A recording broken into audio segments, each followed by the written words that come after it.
Good morning, everybody. Lovely day today. It's a bit murky or something, but it's lovely and warm. The sun is behind thick clouds, but it's still nice and lovely. Looks like I'll be moving to Sri Lanka sooner than I thought. Things should be sorted out. Well, I knew it was going to be July, August time anyway, but it's good to get confirmation. So house will be sold and it's all sorted and get my money. And that'll be that. I can get on with my life, get out of this dump of a hole of Birmingham. I hate it. And I think I mentioned before, I will be pursuing a court case against MILESJOHNSTON for damages and slander and harassment and abuse over a number of years. Because I just haven't had time because I've got other court cases going I need to sort out. None of them are due to me.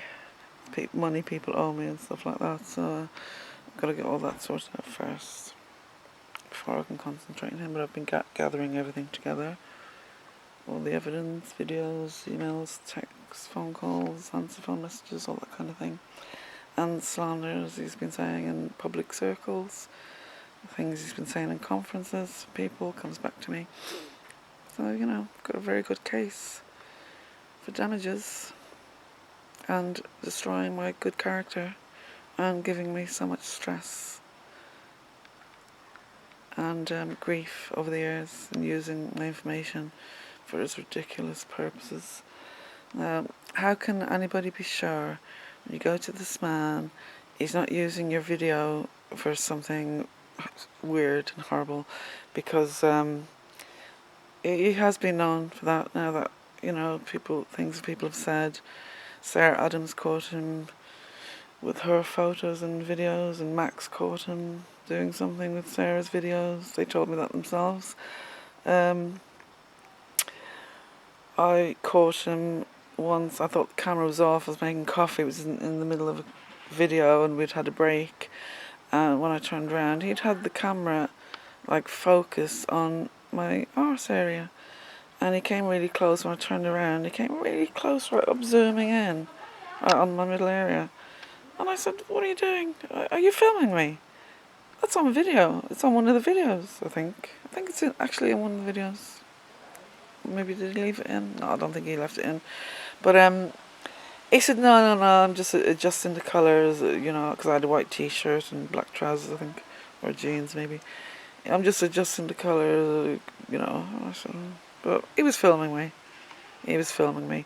Another video, we were doing a Skype, and I just saw something really weird on the screen. And what I saw he'd put one of the cams down his trousers. And I don't know if I was meant to see it or he was just filming it for his own pleasure afterwards. I don't know, but it came on my screen. The viewers at home just saw me and my face, and I'm like, what is that? Then I started laughing. I thought to myself, that looked like the camera was down his trousers. And I was going to actually say that, and that's why I started laughing. And then I thought, actually, that was the camera down his trousers. You can see my face changing. I'm thinking, what the fuck? A few other people have told me that as well. So this is it. It's supposed to be a UFO researcher interviewing witnesses, coming forward, whistleblowing. And he's doing things like this. So how can you be sure he's not using your video? He's getting you to wear low tops and all this kind of nonsense. How do you know he's not using your video on some of these weird sites he goes into, or photoshopping your face onto pornographic material? Because he does all this kind of stuff. I know now. And I've stayed over at his house, and he insisted on me taking the one room, although two people were squashed into another little room, and I had a big room to myself. And I was thinking, well, they could have taken that, and I could have had the little room. I don't mind that. But were there cameras in there? Yeah, there's cameras all over his house. I know that now. There's cameras all over his house filming everything. It just makes my skin crawl to think what he's been up to with my photos and pictures and everybody else's. He cannot be trusted in the slightest. So go to him at your own whatever. It's just sick to think about what he's been up to. Absolutely sick. And the way he's harassing vulnerable people as well.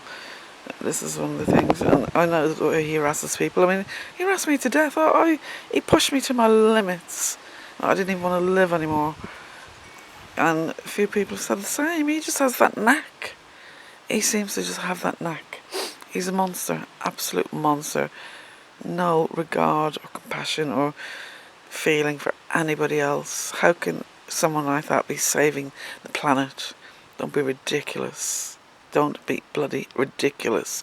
All he's doing is helping himself. It's an evil piece of work. Evil.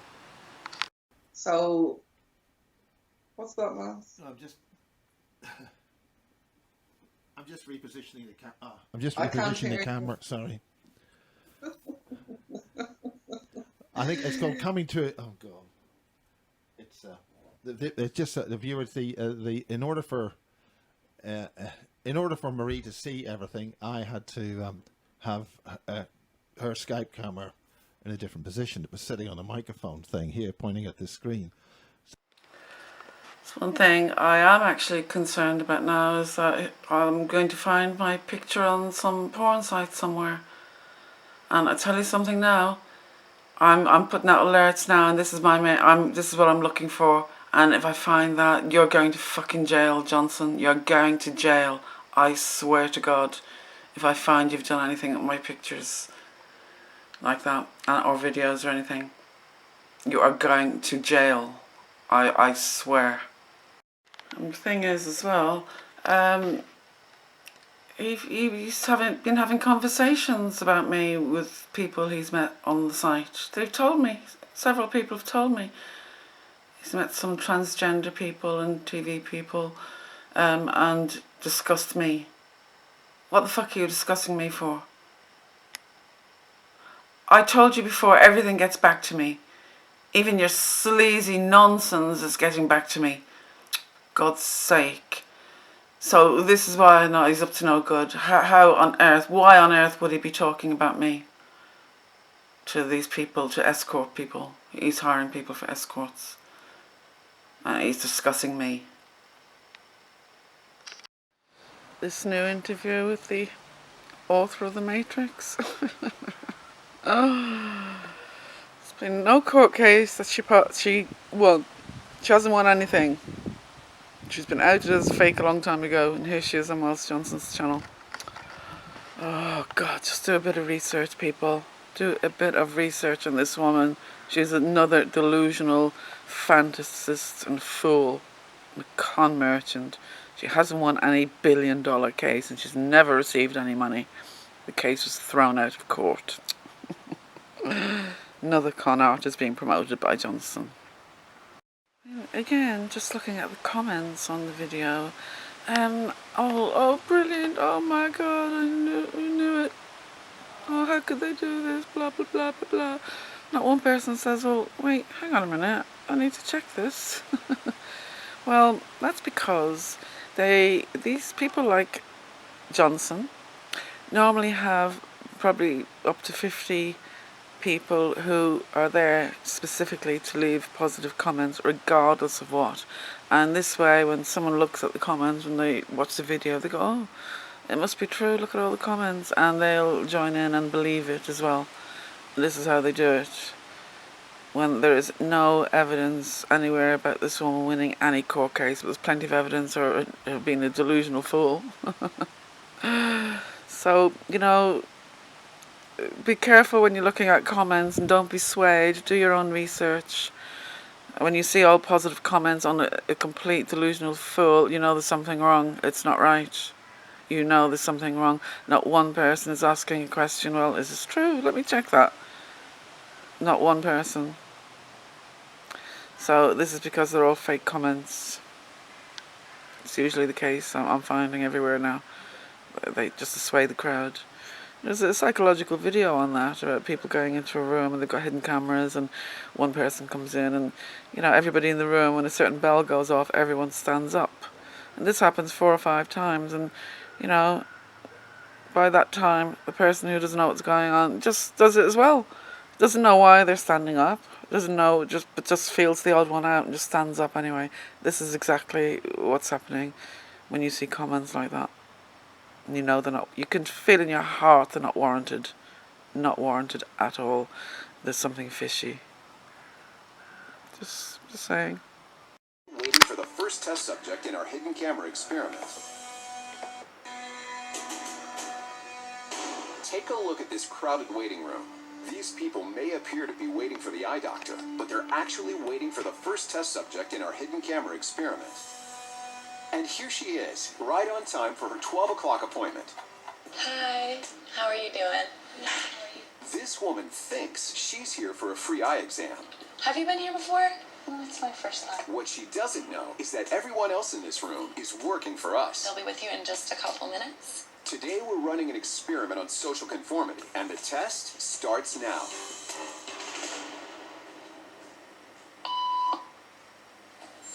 Did you hear that? These people sure did.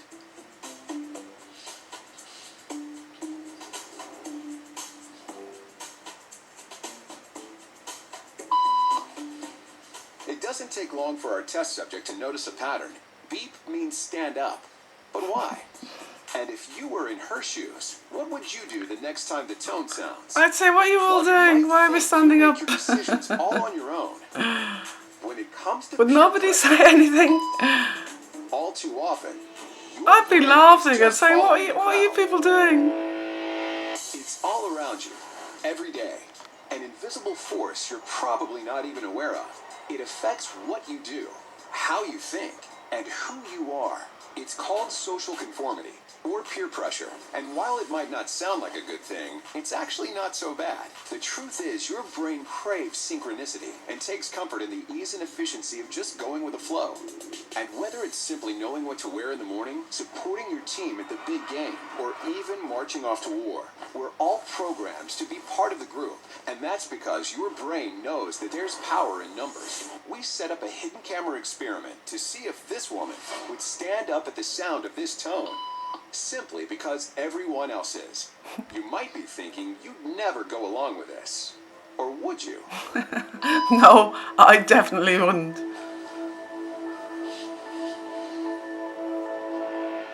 Oh. After just 3 beeps, and without knowing why she's doing it, 3 this woman beeps is is now all it conforming took. perfectly to the group.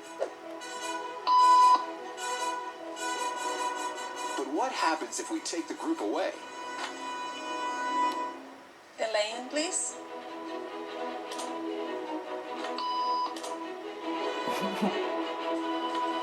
Will she do it by herself?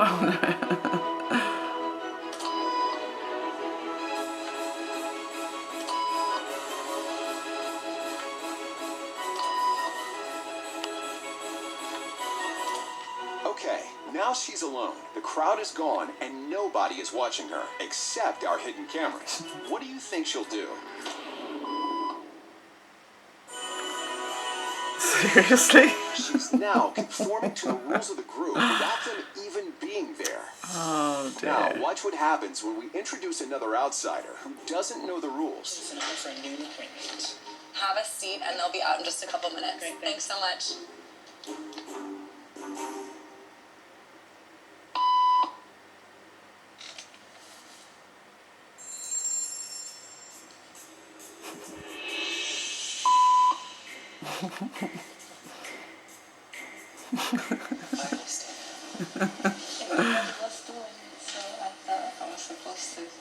Think she'll teach the new guy what to do?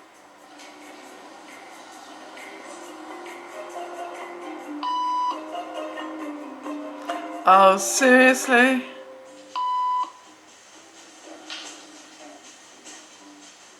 We kept the cameras rolling as more unsuspecting patients arrived.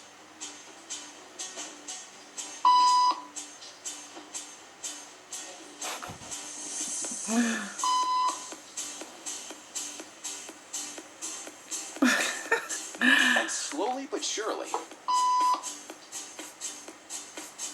what began as a random rule for this woman has now become the social norm for everyone in this waiting room. To Amazing. explain what's going on in their brains is Jonah Berger of the University of Pennsylvania.